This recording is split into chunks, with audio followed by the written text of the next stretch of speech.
Alrighty, hello you guys. Welcome back to the channel. Happy Feminine Friday. Happy Double Feature Friday. We are in our second week of our Double Feature Friday. Welcome in those who are tuning in for the very first time. Welcome back to our repeated viewers. I hope you guys are having an amazing week. Today we're going to be doing something a little bit different. As you know, Fridays are now our Double Feature Fridays. And our first video, we're going to be going over the biggest headlines from the week, breaking down what happened and sharing some general thoughts.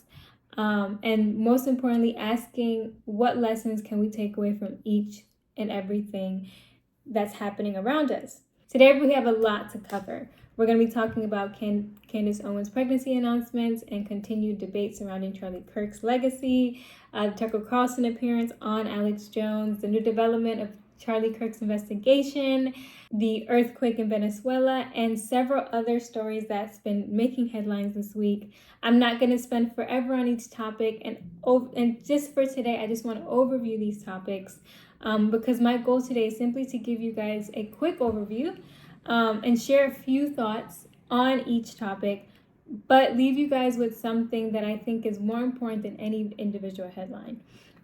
While all these stories are very different, I think they all point to the same lesson. So before we get into today's topics, do remember to subscribe to the channel, turn on your post notifications, do like the video, and if there is something that I'm missing during my breakdown or during any topics and you guys want, or any headlines that you guys want me to go over, any news or trending topics that you guys want me to go over, do drop a comment below and I'd be happy to do so. But without further ado, let's get into today's topic. Alrighty, so there's just been so much going on, as we know, week over week. But let's start off with the first kicker because I know a lot of people have been talking about this. Candace Owens has officially announced that she's expecting her 5th child. So congratulations to Candace Owens on the expansion of her family. But this obviously started an uproar. I would say this one was mentioned by Candace herself. Where she made a funny comical opening in one of her videos, and her fans quickly jumped on this to basically say we are defender of pregos. So pregos versus widows are referring to Erica Kirk. I was going to play the video here, but based off the sake of time and my schedule today, like I said, I just want to overview these topics. So obviously we are very happy to hear that Candace Owens is expanding her family. Anyone out there who is expanding their family, congratulations. We love to hear people have children and have these amazing milestones in life, whether you're on your 1st, your 5th, your 10th, or maybe even your 15th, who knows.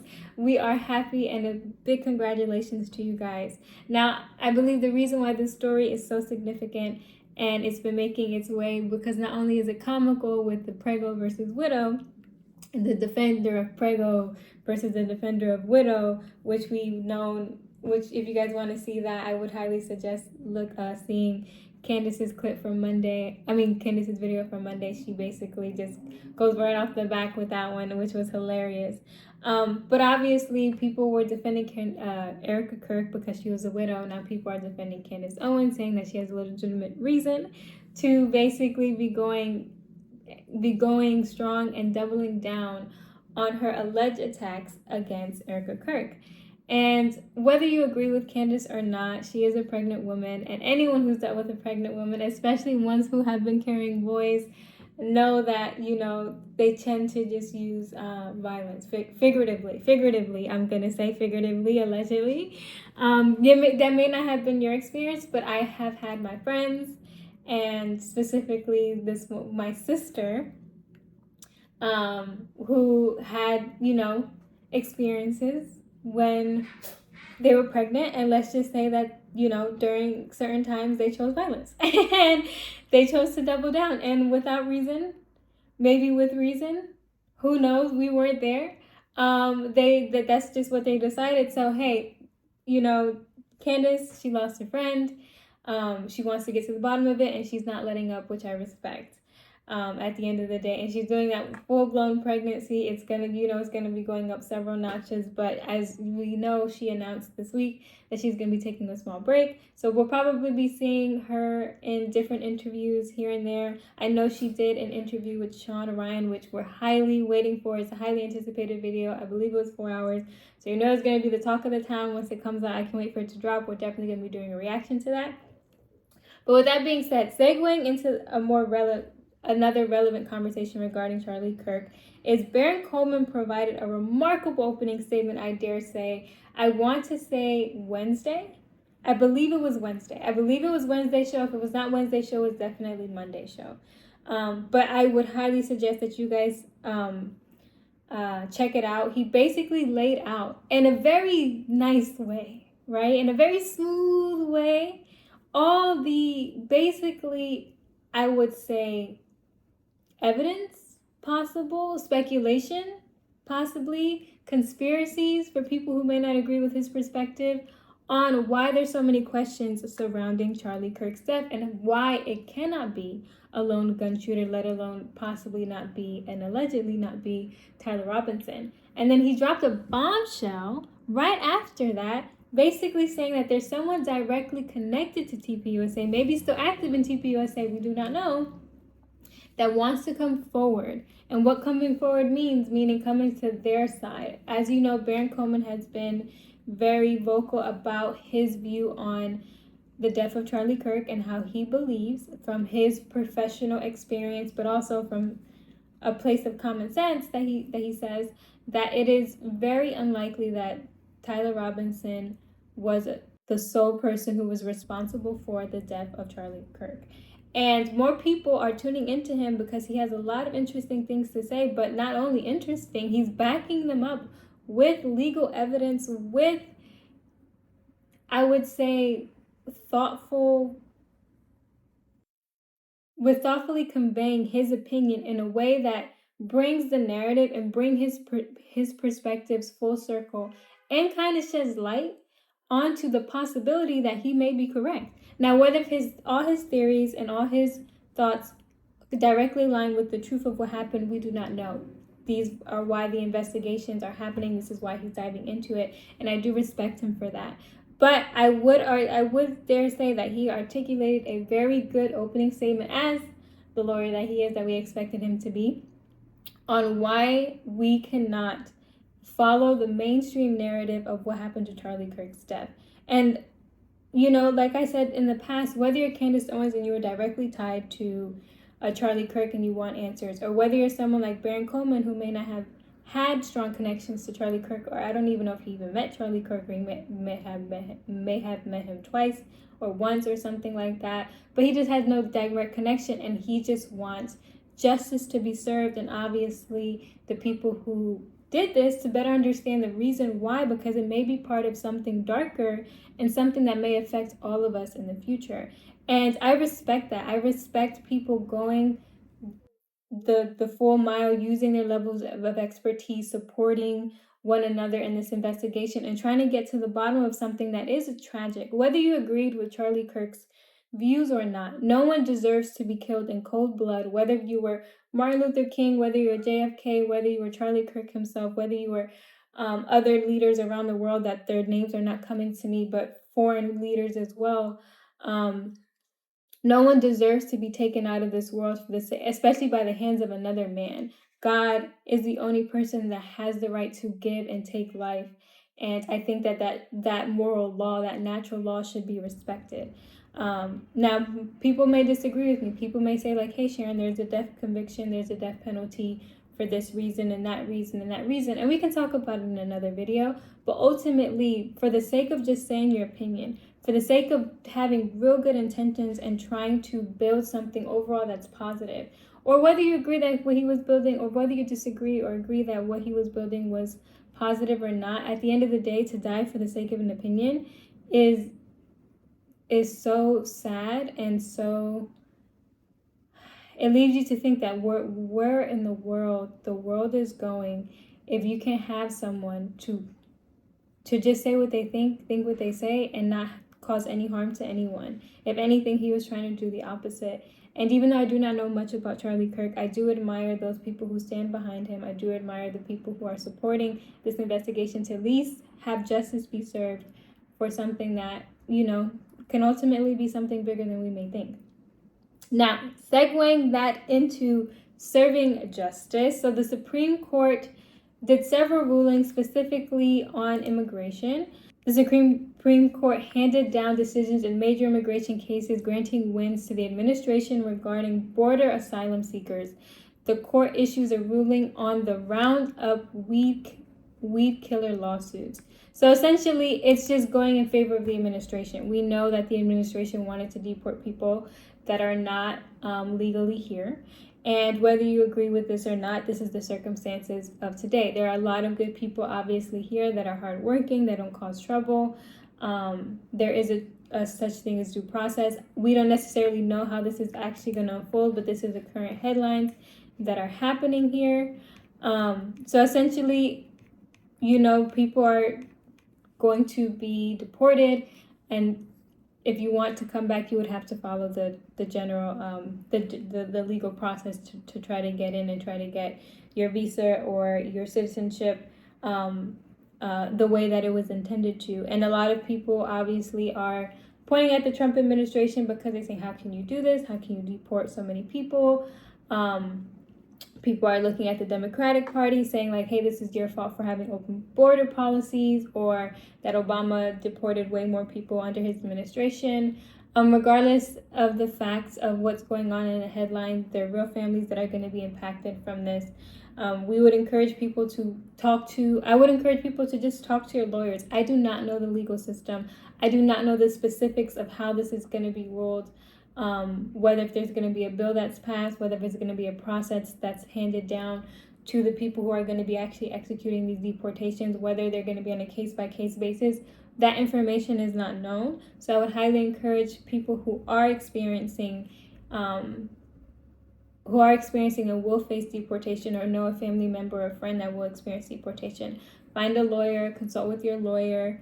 And then from there, try to find the best path forward. I'm not here to offer any legal advice, but I know that people who are in the law, they're people who are going to be, obviously going to be reading up and defending people to make sure that they can stay connected to their families, or to try to get back into the country as soon as possible to reunite with their families. And whether you disagree with this or not, I always encourage people to just find a legal path forward. There are options. Maybe you do not have to formally be deported. Maybe there's some kind of services you commit. Maybe there's a fine that you need to pay. Maybe there's something that your lawyer could recommend. Or maybe, there is some kind of expedited process for you to be deported and brought back, within a certain amount of time that you feel is reasonable. We don't know. I would say explore your options. I was talking to someone the other day. I was actually talking to two people the other day about legal options that are out there. Some people do not know, like, hey, I can't afford a lawyer. There are legal aid out there. Talk to your local county. There are options to support people who are low income, or support people who just don't have the means, or are afraid to even go to someone because they will face deportation. There are mechanisms in place. There are support systems, especially if you're in the Northeast. I know there's a lot of support systems. I know there's a lot of social systems. I know there's a lot of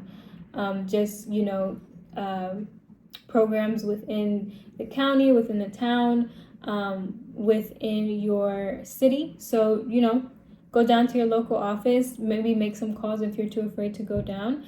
Do the research. I would highly encourage Google is a great resource, not only for basic questions, but also for just general needs on trying to find the resources that you may need.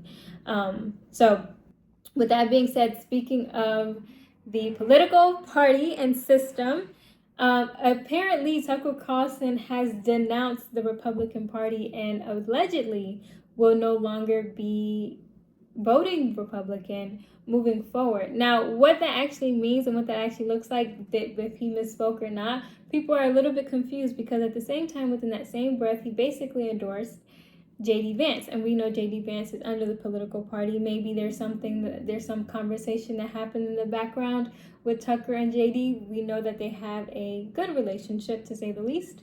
Whether if it's, Tucker had an interview with the New York Times, earlier this year, and he basically kind of omitted to not speak on his relationship with J.D. Vance. So there may be something there, maybe something not. Maybe there's something that he knows about if J.D. Vance were to run for president. that we're not aware of. We don't know, but it was a bit confusing to people. It made national headlines. There were a lot of discussions. He made this announcement specifically on the Alex Jones show, and they were speaking a lot of things about, Tucker Carlson's views on Israel, and his views on the war, his ongoing views on the administration, his views on basically what he believes the path forward is, and ultimately led to this, which is him announcing that he would not be supporting the Republican movement because he thinks it's corrupt in general. Now, does that mean that he's going to be going to the Democratic? Does that mean he's going to be going to Independent?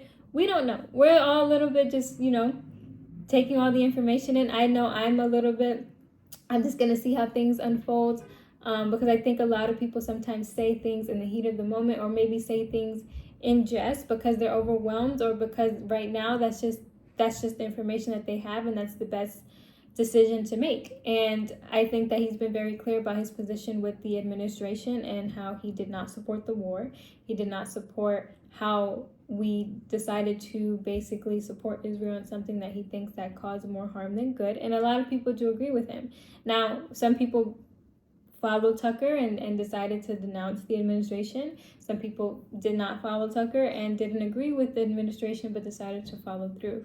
Wherever you land, right, I think ultimately we all want the same thing, and we all want a bright, peaceful, prosperous future. So if you think that's with the administration or without the administration, I would hope that we can put our differences aside and try to best support one another on what actually is going to be good for the average person around the world, whether if it's in the US or whether, especially in the US because we live in the US, but whether if it's with partnering and building relationships with the foreign countries that we have, especially during this time with the World Cup. I'm not going to end there, but as you guys know, the World Cup has been trending every single day. Yesterday specifically was hilarious because you just seen all these memes and all these videos with the U.S. and people coming, and all these people from people from different countries coming saying they apologize to the U.S., that they're very shocked by the Costco's and the Walmart and all the foods.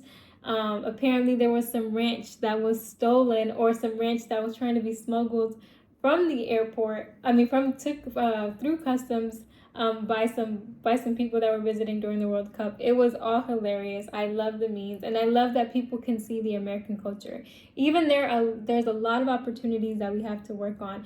I know I'm very patriotic at heart. I was born, obviously, and raised here in America, specifically in Jersey. And I've seen a lot of memes on Jersey. Obviously, the World Cup is happening in Jersey at MetLife Stadium. And there was a video that went on, and I want to play it here, but for the sake of time, I just can't, guys. But there was this gentleman, and I forgot his name, forgive me, that he was saying that there is American pride and then there's Jersey pride. And I just resonated with that so much, because anyone from Jersey knows we'll talk crap about Jersey. We can talk to each other, fellow New Jerseyans.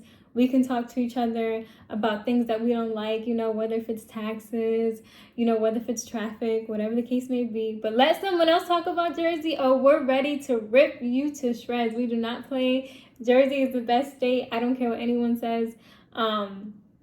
It's a good kept secret. Let's just say that, because we don't need everyone moving over here to Jersey.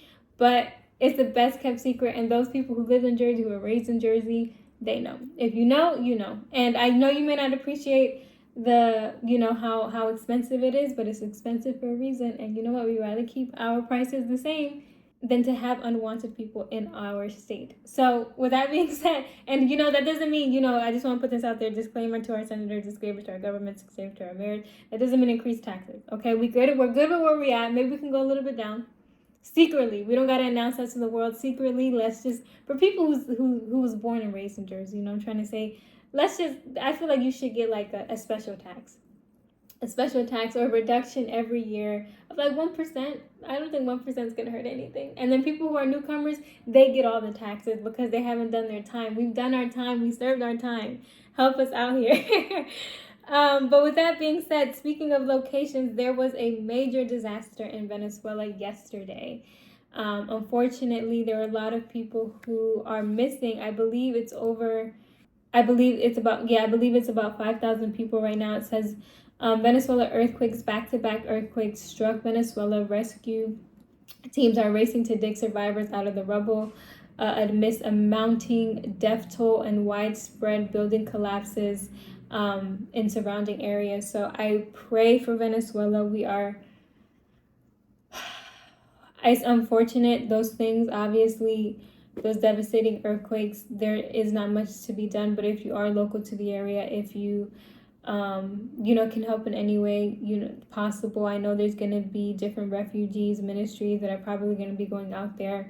If you can send clothes, if you can send canned food, if you can send essentials, first aid, please do so. I know that I'll be making a donation to an organization, a Christian organization. It's called Christian Relief, that I work with every year. I usually send the money around the holidays. I will be sending money for this, and I would encourage people to do the same. If you're not very trusting of where your money goes, you can always send physical essentials, because people are always going to need food. People are always going to need first aid. People are always going to need clothes. That reminds me, I need to do that. I need to separate and donate some clothes as well. But I would highly encourage you guys to just, do what you can from where you're at. And if you're unable to do so, remember, a prayer goes a long way. And then we have a few more stories that we want to get into. So I would say 2 more stories, because there's there's a bunch. We also know, just to go over some a little bit of more world news. So Beijing plane crash. A small aircraft flew into a 109-story tower in China. Beijing is in China, showering debris across onto the streets below and prompting massive evacuations in the city and center of business. I don't think they know what caused this, from my understanding. It was the tallest skyscraper in China. CNN specifically has not received any response on the authorities. So we don't necessarily know what's going on there. We just know what happened. But again, prayer to people. I hope there was no casualties. I hope if there were any injuries, I hope they're very minor and people are able to recover as soon as possible. Those things are just very tragic, and I often remind people, and reminding myself now, to just pray. When you wake up in the morning, pray for people around the world. Whether we know the stories of these tragic events, like this airplane crash, or about a hurricane or an earthquake or something like that, there are maybe things that we don't know that don't reach the headlines. So remember to just pray for your fellow neighbor, love your neighbor as you love yourself, and do your best to support people when you can. And last but not least, of course, we have to go over the threats that Israel made to Iran, specifically to use nuclear weapons against them. A lot of frustration and a lot of chatter around this, as we know that there's trying to be negotiations had for this memorandum that is currently in place to try to find peace within the Middle East. I did not mean to rhyme that, but good things just happen to good people sometimes. But unfortunately, it seems like Israel is not backing down on their position. I don't really understand their reasoning to want to push forward. Maybe someone can explain it to me. But at the end of the day, I am not pro-war. I'm pro, let's sit down and talk and have conversations. I think that there is a way to be diplomatic and have a path forward that is good for everyone. Now, I'm not in the particular weeds of everything, but I know that there's a lot of Americans, a lot of people around the world that are frustrated because they just want the war to stop. They want people to stop dying. They want their families to come back home, their sons to come back home, their daughters to come back home, safe and sound and alive, most importantly. So I think overall, the threats, any kind of threat, especially when it comes to nuclear weapons, especially when it comes to war, is just 100%, in my opinion, unnecessary. There is a diplomatic approach, and whether we don't have all the information, but at the end of the day, I think that these world leaders need to take a good look in the mirror and ask themselves, am I the best person for the job? Because if all I can do is threaten war to make something happen, then guess what? Maybe you're not. And maybe someone else can come in and have a fierce hand to make sure that their country is protected, to make sure that their country is moving forward in a progressive way financially, and that they're doing the best by their citizens without causing such obstruction and without threatening violence every 2 seconds just because of whatever reason. And that's for any country. That's not just for Israel, that's for Iran, that's for Russia, that's for Ukraine, that's for the US, that's for all of us. We all have a part to play, and we all can have a firm hand and protect our individual values, our individual sovereignties, and have discussions and negotiations on the things that we want. And understanding that with negotiations, there's going to have to be a compromise somewhere. So understanding where you want to compromise, what your non-negotiables are, and if there's a point of contention, have a mediator there to facilitate and reason with both people or several people who may be a part of the negotiations. And I don't want to harper too much on that.